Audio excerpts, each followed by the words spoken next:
Hello everyone, I am Priyanka and welcome to my channel. Today we will do chapter 10 of class 10th which name is Light, Reflection and Refraction. We had already done its some parts. You can check out my description box for their links. Okay, our today's topic is refraction of light, laws of reflection of light, Snell's law and refractive index. Okay, first of all we will discuss about the refraction of light. Refraction of light क्या होता है उसके बारे में सबसे पहले हम समझते हैं. It is basically a bending of light. क्या होता है ये, जब लाइट बेंड कर जाती है उसकी बात करेंगे. ये जो फिनोमिनन होता है जिसमें लाइट क्या हो जाए, बेंड हो जाए, तो उस फिनोमिनन को हम क्या कहते हैं, रिफ्रैक्शन. फॉर एग्जाम्पल, अगर हमने क्या लिया हुआ है, एक बकेट वाटर लिया हुआ है और उसमें हमने क्या किया, एक रॉड हमारा स्ट्रेट रॉड है उसको हमने ऐसे डाला है, तो जब हम सामने से उसे देखते हैं तो हमें क्या दिखता है कि जो bucket of water full of water है, यहां तक जहां तक एयर में वो रॉड है वहां तक तो हमें स्ट्रेट लाइन दिखती है और फिर नीचे की तरफ हमें थोड़ी बेंट नजर आती है. वो क्या रीजन है, वो हमारा रिफ्रैक्शन हो रहा है, वहां पे light rays, refraction of light rays हो रहा है. उसकी वजह से हमें वो क्या दिखाई दे रहा है, जो स्ट्रेट रॉड होता है वो हमें थोड़ा सा बेंट दिखता है. ओके, तो यहाँ पे हम बोल सकते हैं जो हमारा रिफ्रैक्शन ऑफ लाइट है, it is a phenomenon when light passes from one medium to another medium and the light has changes his direction, or we can say that the propagation of light got changed at the second medium. ठीक है, तो हम क्या कहेंगे, जो light है वो क्या हो रही है, बेंट हो रही है. मीन्स कि जो जिस डायरेक्शन से वो ट्रेवल कर रही थी, जिस डायरेक्शन में प्रोपगेट कर रही थी, उस डायरेक्शन को उसने क्या कर दिया है, चेंज कर दिया है जब सेकेंड मीडियम एंट्री हुई है उस लाइट की. ठीक है, तो यहां पे हमारा क्या है, refraction of light.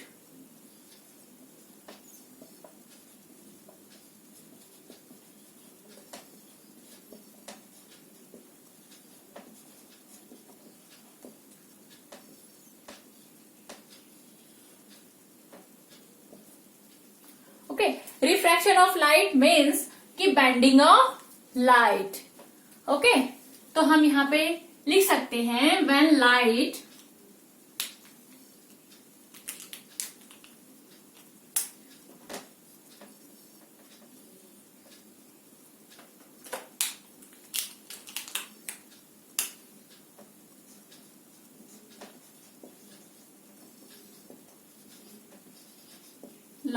passes from one medium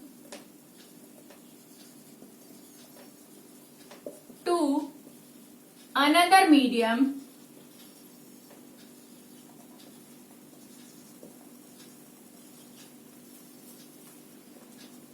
the direction of the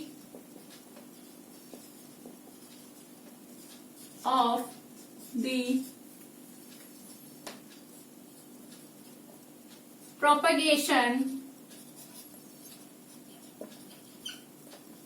of light changes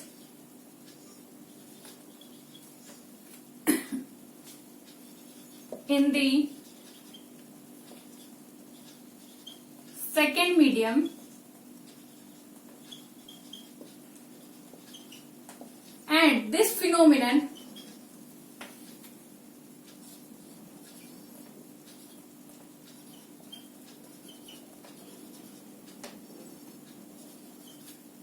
is called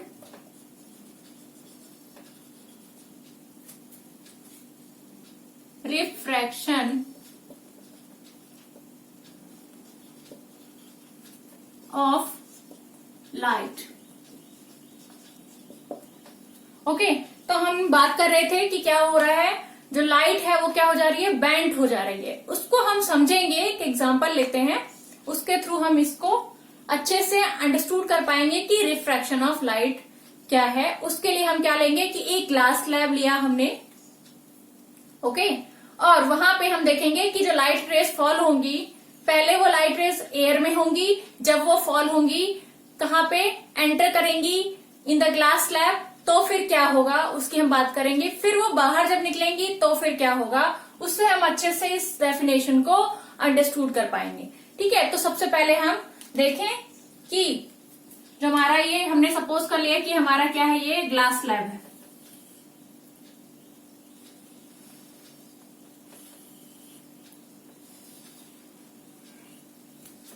ठीक है, यहां पे हम सपोज कर रहे हैं जो ग्लास स्लैब है,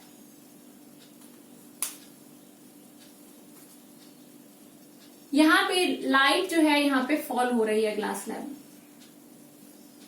ठीक है, जब यहां से लाइट एंटर करेगी सेकेंड मीडियम में, ये हमारा क्या है, एयर मीडियम। मीडियम हमारे क्या होते हैं, एयर हो सकता है, वाटर हो सकता है, ग्लास हो सकता है। ठीक है, जहां की हमारा क्या हो रहा है, लाइट जो है फॉल कर रहा है। तो यहां हमने अगर ग्लास स्लैब रखा है तो उससे पहले कुछ भी नहीं है, यहाँ पे क्या है, एयर है अगर खाली, तो वो कौन सा मीडियम हो गया, एयर मीडियम हो गया। वैक्यूम भी एक मीडियम होता है जहां की ना एयर प्रेजेंट ना हो, उस मीडियम को हम क्या कहेंगे, वैक्यूम कहेंगे। और लाइट को ट्रेवल करने के लिए किसी ना किसी मीडियम की रिक्वायरमेंट होती है। तो यहाँ पे जो हमारे दो मीडियम की हम बात कर रहे थे कि लाइट क्या हो रही है, रिफ्रैक्शन शो कर रही है, उसके लिए उसे दो मीडियम की जरूरत होगी। वो मीडियम क्या है, यहाँ पे एक मीडियम है ग्लास,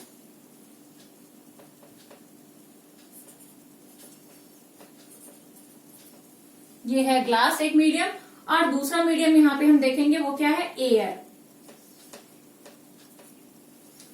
ठीक है, अब यहां पे हमने देखा कि लाइट रे क्या करी, इंसिडेंट की है। यहाँ पे इंसिडेंट करके जो यहाँ पे पॉइंट ऑफ इंसिडेंट बनेगा, वहां से हम एक नॉर्मल ड्रॉन करेंगे। नॉर्मल हमें पता है, जो नॉर्मल होता है वो क्या होता है, परपेंडिकुलर, एक परपेंडिकुलर लाइन होती है नॉर्मल, उसको हमने क्या किया, यहाँ पे ड्रॉन किया, और इसको हम रिप्रेजेंट करेंगे एन और एंडस से। और जहां पे पॉइंट ऑफ इंटरसेक्शन है, जहां पे लाइट जो है इंसिडेंट कर रही है इस ग्लास स्लैब पे, उस पॉइंट को हम क्या बोलेंगे, ओ।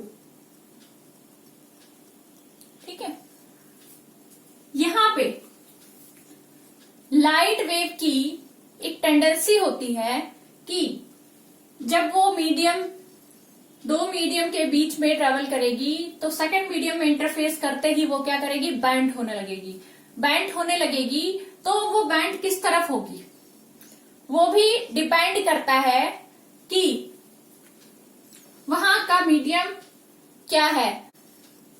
अगर मीडियम रेयर टू डेंसर में हमारा लाइट वेव ट्रेवल कर रहा है तो उस केस में क्या होगा, और डेंसर टू रेयर क्या होगा।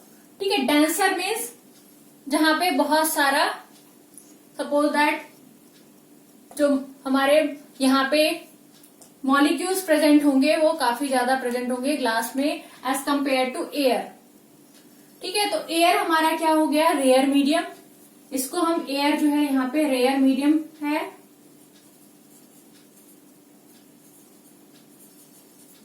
और यहाँ पे जो ग्लास है वो क्या है, डेंसर मीडियम है।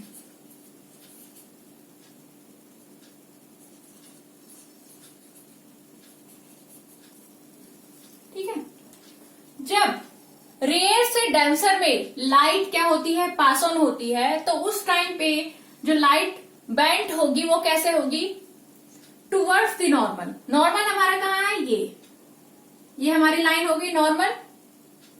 ठीक है, और टुवर्ड्स द नॉर्मल मीन्स कि इस तरफ, नॉर्मल के इस तरफ वो क्या होने लगेगी, बेंट होगी।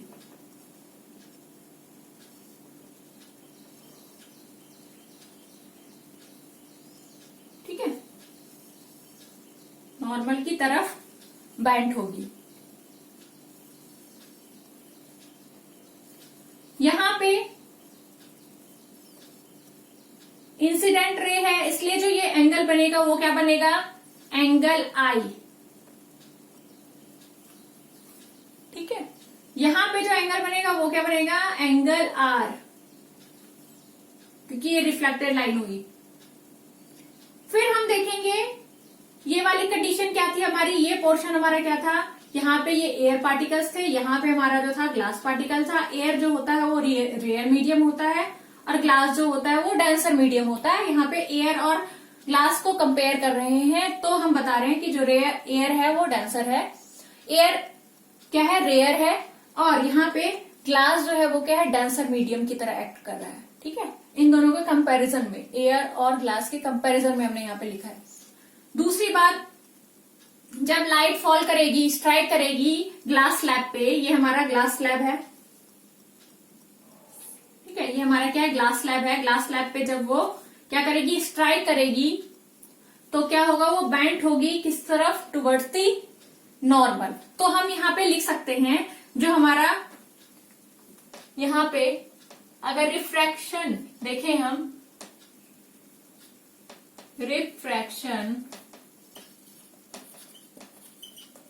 Of light in glass slab देख रहे हैं, तो यहां पे हमारा जो है एन डैश क्या है, नॉर्मल है। ये हमारा ए बी सी डी एक ग्लास स्लैब है, A B C D,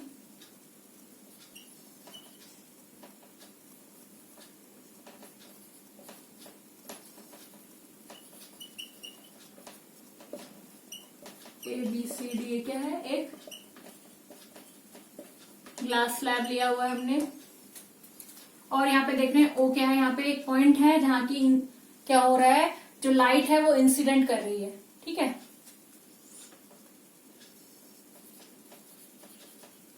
point of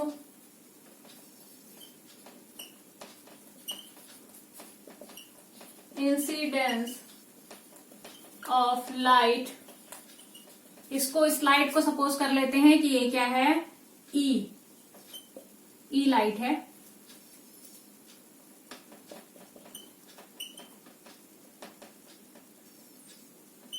कहां पे इंसिडेंट हो रही है, ओ पे। ठीक है, और यहां पे हम देख रहे हैं जो हमारा रिफ्लेक्टिव लाइट है, जो लाइट ऑफ रिफ्लेक्शन हुआ है, यहाँ पे रिफ्रैक्शन हुआ है। ठीक है, जो लाइट रिफ्रैक्ट हुई है यहाँ पे, वो क्या है, यहाँ पे ये वाली लाइन है। ठीक है, लाइट ऑफ रिफ्रैक्शन शो कर रही है ये वाली। अब हम यहाँ पे हम बात कर रहे थे कि जब क्या होगा, लाइट जो है ट्रेवल करेगी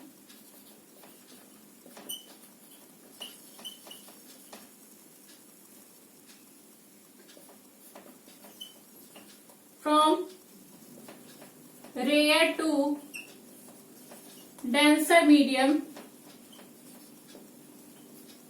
तो वो क्या होगी, बेंट होगी।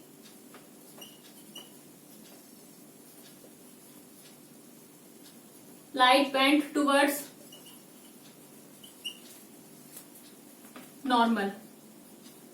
Normal line. ठीक है, और लाइट जो है यहां तक पहुंची अब। ठीक है, टुवर्ड्स नॉर्मल, वो क्या हो गई, रिफ्रैक्ट हो गई, बेंट हो गई, रिफ्रैक्ट हो गई। अब इस पॉइंट को हमने ओ डैश मान लिया, और इससे यहां पे हम एक परपेंडिकुलर ड्रॉन करते हैं नॉर्मल, जिसको हमने एम और एम डैश माना है।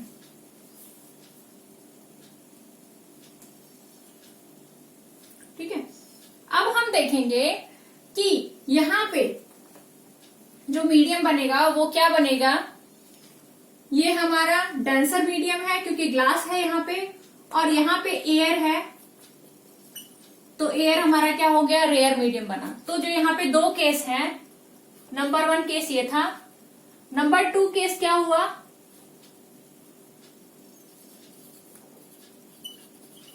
Light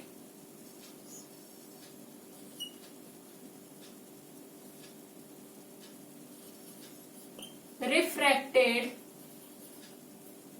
when refracted far from normal line when it passes from denser to rare medium। क्या होगी, लाइट जो है रिफ्रैक्ट होगी किस तरफ, फार फ्रॉम दी नॉर्मल। ये हमारा नॉर्मल लाइन है, उससे फार मतलब उससे दूर रिफ्रैक्ट होगी। पहले वाले केस में देख रहे थे हम कि वो कहाँ रिफ्रैक्ट हो रही थी, टूवर्ड्स, उसके पास में। बट इस केस में देख रहे हैं हम वो कैसे रिफ्रैक्ट हो रही है, फार। ठीक है, तो यहाँ पे ये एंगल आई है, क्योंकि ये यहाँ पे इस पोर्शन में देखेंगे तो ये इंसिडेंट एंगल की तरह बिहेव कर रहा है, और ये वाला जो है एंगल आर है। ठीक है,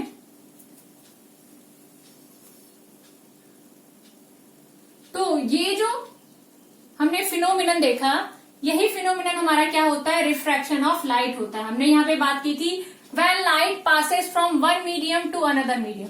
पहला मीडियम क्या था, इस वाले केस की बात करें तो फर्स्ट मीडियम हमारा क्या था, एयर था, और दूसरा मीडियम क्या है, ग्लास है। ठीक है, तो एक मीडियम से लाइट जो है क्या कर रही है, पास ऑन हो रही है दूसरे मीडियम में, तो फिर क्या हो रहा है, the direction of the propagation of light changes.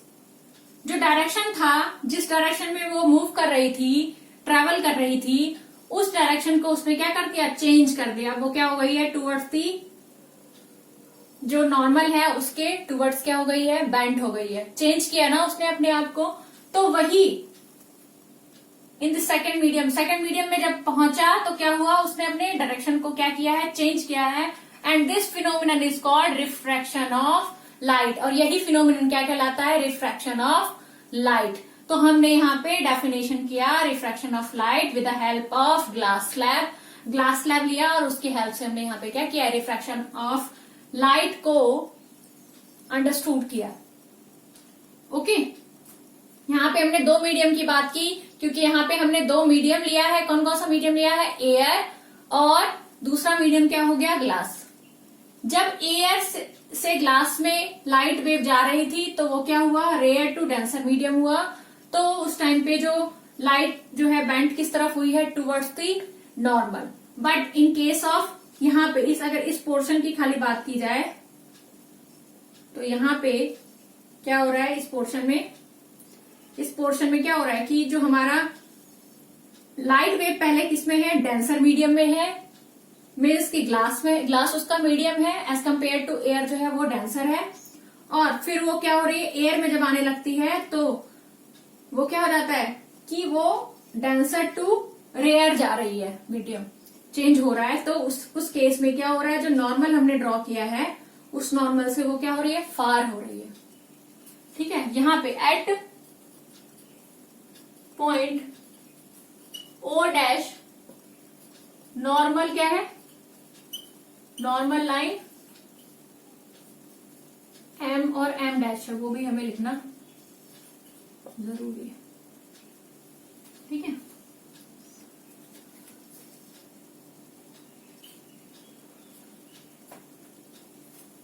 Eight point O normal line क्या है हमारा, एम डैश है, ये हमारा एट पॉइंट ओ डैश पे। ठीक है, ओ पे हमारा क्या था, नॉर्मल, एन था। ठीक है, अब हम देखेंगे कि हमारा जो है ऑब्जेक्ट, ये जो है हमारा टॉपिक रिफ्रैक्शन ऑफ लाइट ये कवर किया हमने। अब हम लॉज ऑफ रिफ्रैक्शन की बात करेंगे कि लॉज ऑफ रिफ्रैक्शन क्या होता है, उसकी करते हैं बात। तो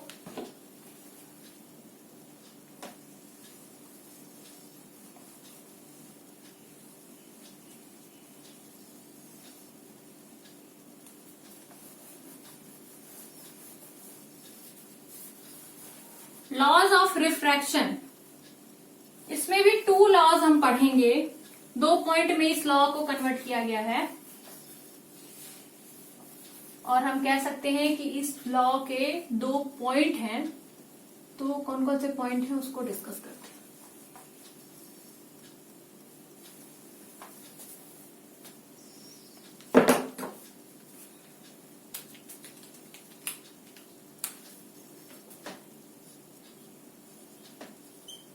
laws of refraction of light.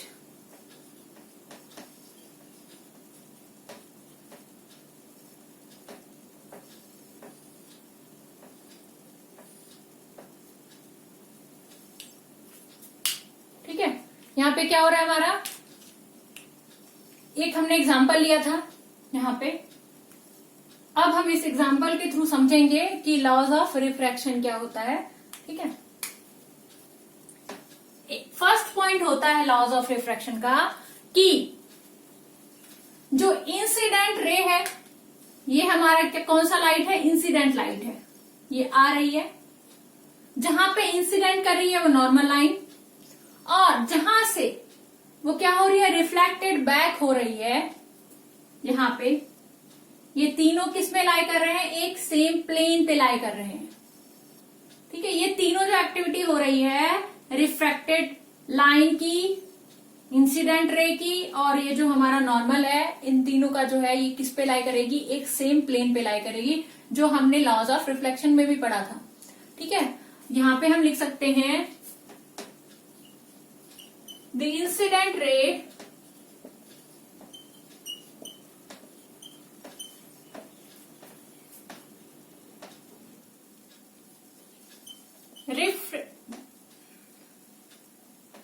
the refracted ray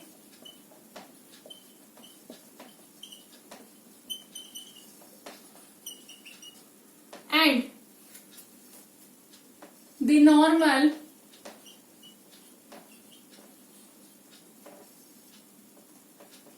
to the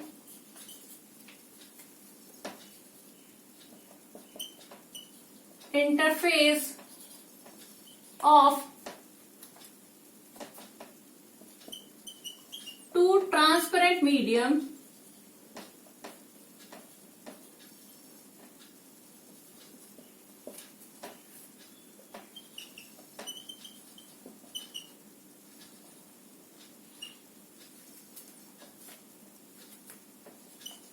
at the point of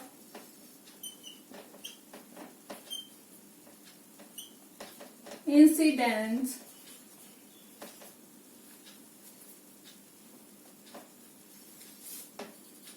all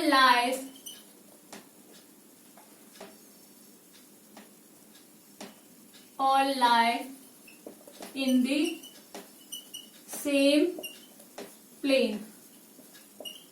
ठीक है, जो इंसिडेंट रे है ये वाली रे, जो रिफ्लेक्टेड रे है ये वाली रे, और जो हमारा नॉर्मल है ये नॉर्मल लाइन, ये सब किस पे एक्ट कर रहे हैं, एक सेम प्लेन पे एक्ट करते हैं।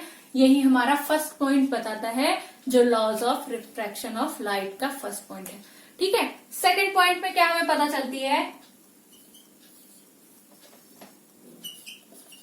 The angle of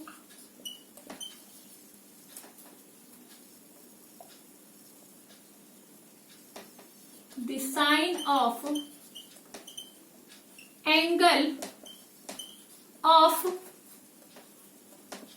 incidence and the sign of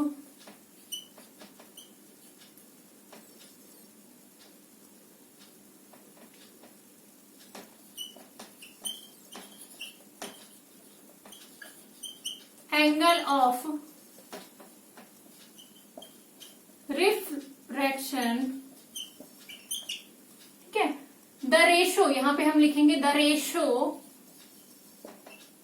of sine of angle of incidence and the sine of angle of refraction is constant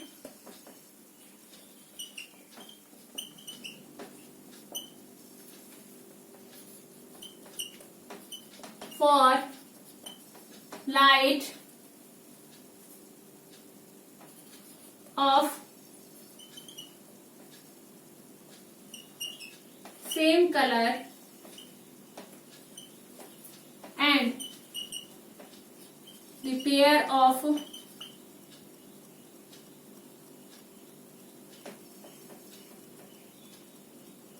and the given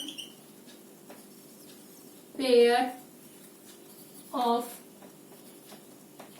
medium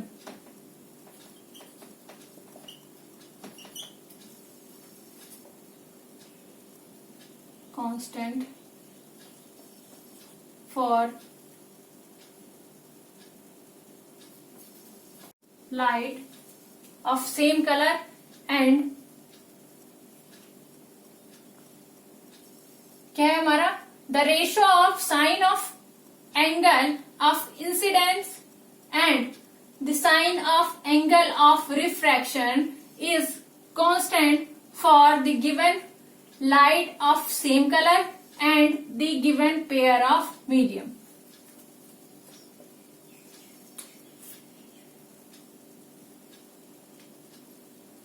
ठीक है, इसको हम मैथमेटिकल रिप्रेजेंटेशन कैसे करेंगे, ये जो हमारा डेफिनेशन है इसका, कि sine of angle of incidence means यहां पे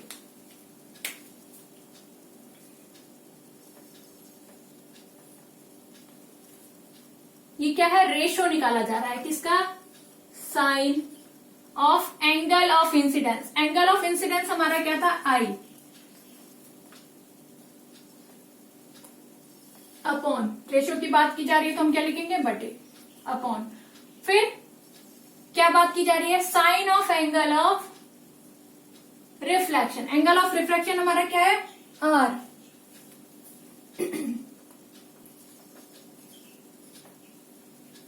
और इस फिगर में हम देखेंगे जो हमारा दो हमने I1 I2 I1 और ये R1 लिख सकते हैं, और इसमें हम क्या कर सकते थे, I2 और R2 भी लिख सकते थे क्योंकि हमने डिफरेंशिएट किया है दो एंगल को। और हमारा एंगल ऑफ इंसिडेंट क्या होता है, I होता है, और एंगल ऑफ रिफ्लेक्शन क्या होता है, R होता है। तो हम यहाँ पे एंगल ऑफ इंसिडेंट और एंगल ऑफ रिफ्लेक्शन को शो कर रहे हैं, रिफ्लेक्शन को, तो वो हमारा क्या है, साइन I और साइन R से हम डिनोट कर रहे हैं। ठीक है, इक्वल टू क्या होता है, वो कांस्टेंट होता है।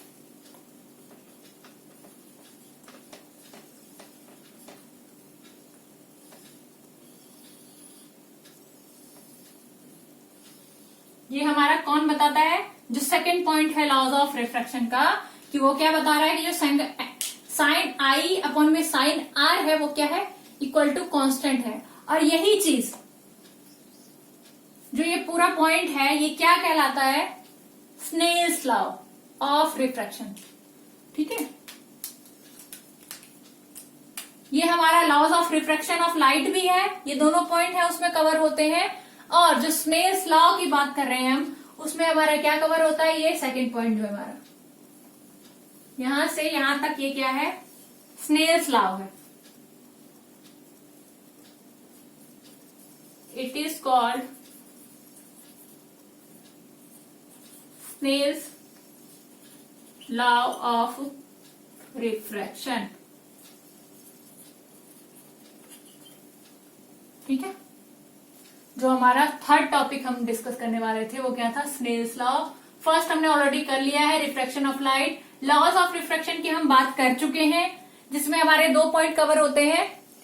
ठीक है, यहां पे कंफ्यूजन ना हो, एंगल आई क्या है यहां पे, अगर हम बात करें किसी डायग्राम की,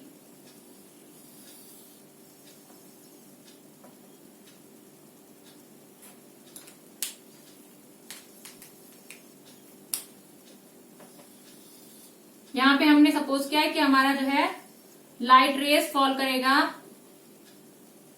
ठीक है, ये हमारा एक मीडियम हो गया। लाइट रेज फॉल हुई तो इंसिडेंट हुई जिस पॉइंट पे, और यहां से हमने एक नॉर्मल को ड्रॉन किया है। ये जो एंगल होता है वो क्या होता है, एंगल आई, क्योंकि इंसिडेंट रे के साथ बना रहा है, और जो रिफ्रैक्टेड रे के साथ एंगल बनता है वो क्या होता है हमारा, यहां पे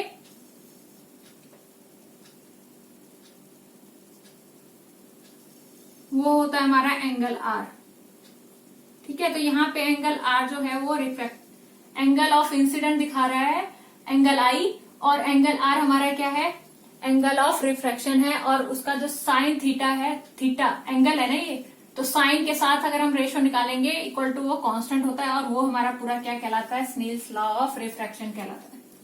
ठीक है, अब ये वाला अगर हम फिगर कंपैरिजन करें स्लैब की, जब हम बात कर रहे थे किसकी, laws of refraction of light की जब हम बात कर रहे थे, तो उस टाइम हमने देखा था ये हमारा फिगर बना है। साथ में अगर हम ये जो इंसिडेंट रे है, अगर यहाँ पे कोई मीडियम दूसरा नहीं होता तो ये इंसिडेंट रे कैसे ट्रेवल करती, उसको भी हम यहाँ पे इंडिकेट कर सकते थे। कैसे, ये लाइट रेज ऐसे जा रही है, अगर कोई मीडियम नहीं होता तो हम सपोज करते कि ये ऐसे ही मूव कर रही होती। ठीक है,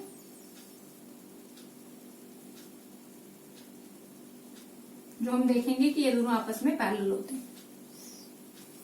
ठीक है, ये हमारा सपोज लाइन है, इमेजिनरी लाइन है, जो हम सपोज करते हैं कि अगर यहाँ पे कोई मीडियम नहीं होता तो ये ऐसे ट्रेवल करती विदाउट एनी बेंड। ठीक है, यहाँ पे हमने अंडरस्टूड किया है refraction of light, laws of refraction and Snell's law हमने अंडरस्टूड कर लिया। यहाँ पे हम देख रहे हैं कांस्टेंट, ये जो कांस्टेंट है वैल्यू, ये कांस्टेंट क्या रिप्रेजेंट करता है, रिफ्रैक्टिव इंडेक्स को, जो हमारा नेक्स्ट पॉइंट है रिफ्रैक्टिव इंडेक्स। ठीक है, वो क्या होता है हमारा कांस्टेंट, जो हमारा हमने यहाँ पे कांस्टेंट पढ़ा, वो कांस्टेंट क्या कहलाता है, रिफ्रैक्टिव इंडेक्स कहलाता है। ठीक है,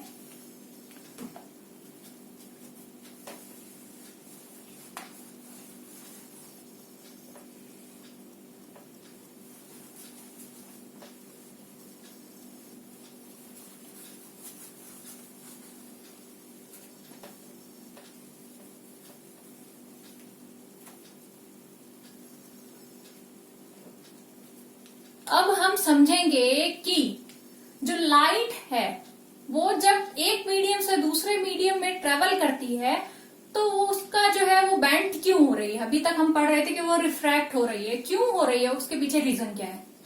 ठीक है, तो एक मीडियम में जो लाइट का स्पीड होगा और जो वो दूसरे मीडियम में एंटर करेगी, उस टाइम पे लाइट का स्पीड, उन दोनों की स्पीड में क्या हो जाती है, चेंजेस आ जाते हैं। ठीक है, क्योंकि अकॉर्डिंग टू मीडियम जो है लाइट जो है उसका जो है स्पीड क्या होती है, वेरी करती है। ठीक है, सपोज दैट जब हम अगर बात करें कि लाइट जो है ट्रेवल कर रहा है वैक्यूम में, अगर वैक्यूम में कर रहा होता है तो उस टाइम पे उसका जो है मैक्सिमम स्पीड होता है, दैट इज 3 × 10⁸ मीटर पर सेकेंड। ठीक है, वो उसकी स्पीड होती है, मैक्सिमम स्पीड होती है। ठीक है, ऐसे ही अगर हम बात करें कि वो एयर में अब ट्रेवल कर रही है तो एज कम्पेयर टू वैक्यूम जो है एयर में उसका अप्रोक्स जो है 3 × 10⁸ जो है थोड़ा सा कम होता है उससे, बट अप्रोक्स हम मान सकते हैं कि उतना वो ट्रेवल कर रही है, 3 × 10⁻⁻⁻ मीटर पर सेकेंड। जब हम बात करेंगे कि लाइट ट्रेवल कर रही है ग्लास में, तो उस केस में ग्लास में या फिर वाटर में बात करेंगे, वाटर में ट्रेवल कर रही है, उस केस में क्या होगा, उसका जो स्पीड होगा वो क्या होगा, वेरी करता जाएगा, कम होता जाएगा। ठीक है, तो ऐसे केसेस में जब हमारा क्या हो रहा है कि स्पीड जो है लाइट का वो क्या हो रहा है, चेंज हो रहा है, उसकी वजह से वो क्या होती है, बैंड हो जाती है। एक मीडियम से दूसरे मीडियम में जब वो ट्रेवल करती है तो क्या हो जाती है, वो बैंड हो जाती है। क्यों, क्योंकि उसका स्पीड भी क्या हो रहा है, चेंज हो रहा है। वही हमारा इंडिकेट करता है रिफ्रैक्टिव इंडेक्स क्या होता है हमारा। ठीक है, यहाँ पे हम बात कर रहे थे साइन आई और साइन आर, जो अगर हम लेंगे इसका रेशियो तो इक्वल टू वो कांस्टेंट होता है, वही कांस्टेंट हमारा क्या कहलाता है, रिफ्रैक्टिव इंडेक्स। ठीक है, तो यहाँ पे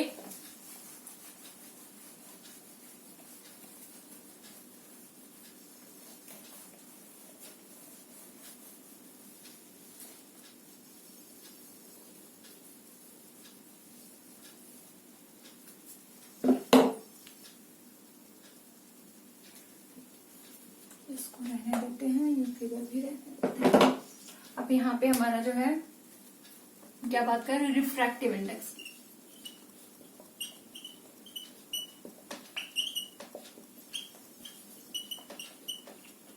अभी हमने क्या बात की, रिफ्रैक्टिव इंडेक्स हमारा क्या होता है, change in speed in the light wave. Light wave अगर हमारा जो है एक मीडियम से दूसरे मीडियम में जब ट्रेवल कर रहा है तो उसका स्पीड क्या हो रहा है, वेरी कर रहा है। ठीक है,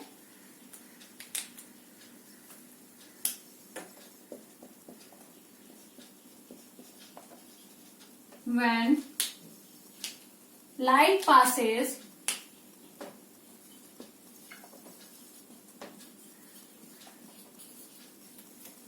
from one medium to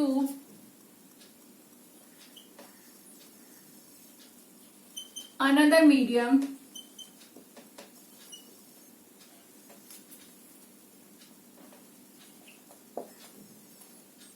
then speed of the light changes when it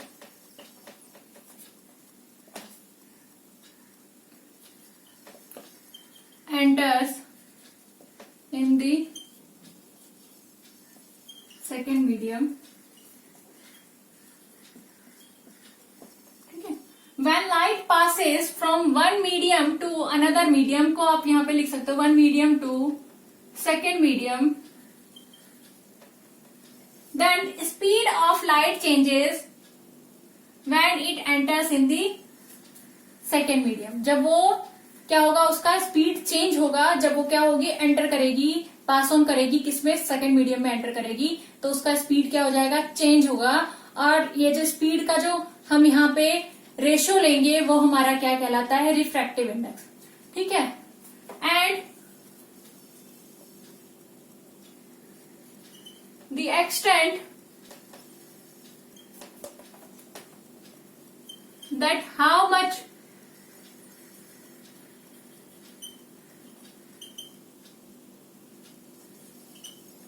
speed of light changes is called refractive index। वो क्या कहलाता है, रिफ्रैक्टिव इंडेक्स कहलाता है कि कितना वो क्या हुआ है, चेंज हुआ है। ठीक है, अब यहां पे जो हमारा कांस्टेंट है, अगर हम इक्वेशन यहां 1 मान लें इसको,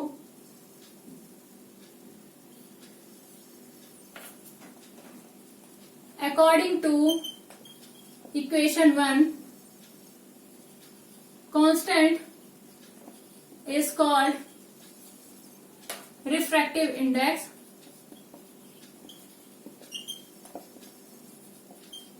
और अगर इस डेफिनेशन की बात करें स्पीड की, in the form of speed,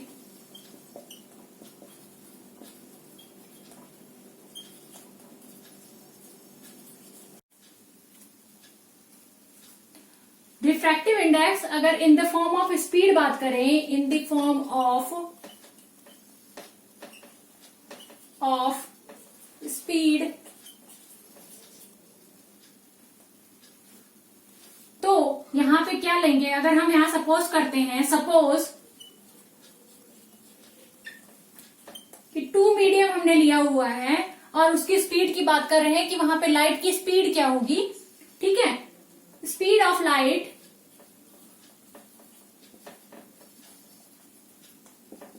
in medium 1,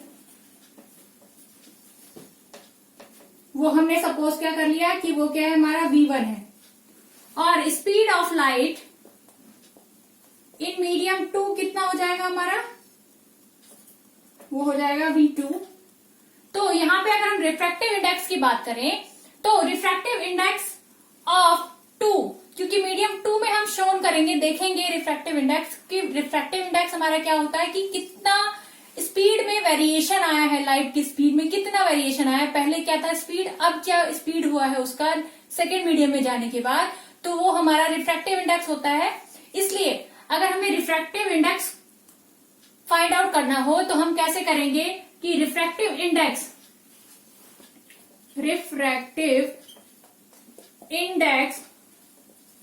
of medium 2 with respect to medium 1 क्या होगा हमारा, रिफ्रैक्टिव इंडेक्स को हम यहाँ पे शोन करेंगे, एन से रिप्रेजेंट करेंगे। तो ये हमारा क्या होगा, refractive index of medium 2 means की 2 विद रिस्पेक्ट टू 1 के रिस्पेक्ट में कितना आएगा हमारा रिफ्रैक्टिव इंडेक्स, वो हम देख रहे हैं यहाँ पे। तो वो हमारा क्या होगा, हम यहाँ पे लिख सकते हैं speed of light in medium 1 upon में speed of light in medium 2। और यहाँ पे हमने speed of light in medium 1 कितना लिया हुआ है, v1 लिया हुआ है, और यहाँ पे हम क्या लिया है, v2 लिया हुआ है, speed of light in medium 2। तो यहाँ पे n21 को हम क्या रिप्रेजेंट कर सकते हैं, यहाँ पे ऐसे हम इसको दिखा सकते हैं कि n21 क्या है हमारा, n21 है हमारा रिफ्रैक्टिव इंडेक्स है with respect to, refractive index of medium 2 है विद रिस्पेक्ट टू मीडियम 1। ठीक है, अगर यहां पे n12 लिखा होता तो उसका मतलब होता refractive index of medium 1 with respect to medium 2। ठीक है, और वहां पे हम speed of light in medium 2 upon में speed of light in medium 1 लेते, और यहाँ पे हमारा जो स्पीड होता वो होता v2 अपॉन में v1। ये जो हमारा n12 होता वो क्या होता, v2 अपॉन में v1 होता, जो कि अगर आप एनसीईआरटी बुक को फॉलो करेंगे तो उसमें आपको ये दिखेगा, n21 भी दिखेगा और n12 भी दिखेगा। ठीक है, और अगर हम सपोज करें कि जो मीडियम 1 है उसमें जो लाइट की स्पीड है वो क्या है, c है, और मीडियम 2 में लाइट की स्पीड क्या है, v है, तो हम उसको रिप्रेजेंट कर सकते हैं कि c जो रिफ्रैक्टिव इंडेक्स होगा वहां पे वो क्या होगा, c/v होगा। ठीक है, ये भी आपको एनसीईआरटी बुक में मिलेगा। ओके, तो हमने यहाँ पे अभी तक देखा कि जो हमारा रिफ्रैक्टिव इंडेक्स होता है उसमें क्या होता है, स्पीड जो है वो क्या हो जाती है, चेंज हो जाती है लाइट की। ओके, और रिफ्रैक्टिव इंडेक्स हमने यहाँ पे भी हमने आइडेंटिफाई किया था, जो कांस्टेंट होता है वो हमारा क्या होता है, रिफ्रैक्टिव इंडेक्स होता है, जो हमने स्नेल्स लॉ में देखा कि साइन आई अपॉन में sine R equal to constant था, और जो वो कांस्टेंट था वो क्या था, रिफ्रैक्टिव इंडेक्स था। तो हम कह सकते हैं जो रिफ्रैक्टिव इंडेक्स की अगर यूनिट की बात करें तो वो क्या होगा, यूनिट लेस होगा, क्योंकि यहाँ पे भी हम देख रहे हैं अकॉर्डिंग टू दिस फॉर्मूला भी हम देख रहे हैं कि दो स्पीड की बात की जा रही है, स्पीड की बात की जा रही है ऊपर भी और नीचे भी, तो दोनों के क्या होंगे, जो यूनिट्स होंगे वो एक दूसरे को कैंसिल आउट करेंगे। तो अगर हम रिफ्रैक्टिव इंडेक्स के यूनिट की बात करें तो वो क्या होगा, हमारा यूनिट लेस होता है।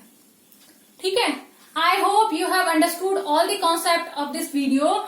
Today we have completed the refraction of light, laws of reflection of light, Snell's law, refractive index. Okay, अगर आपको ये वीडियो पसंद आया हो तो प्लीज लाइक करें, शेयर करें, कमेंट करें, और मेरे चैनल को सब्सक्राइब करें, जिससे कि मैं आपके लिए और भी न्यूज वीडियोस लेकर आऊं। Okay, so bye everyone and wait for the next video. Thank you.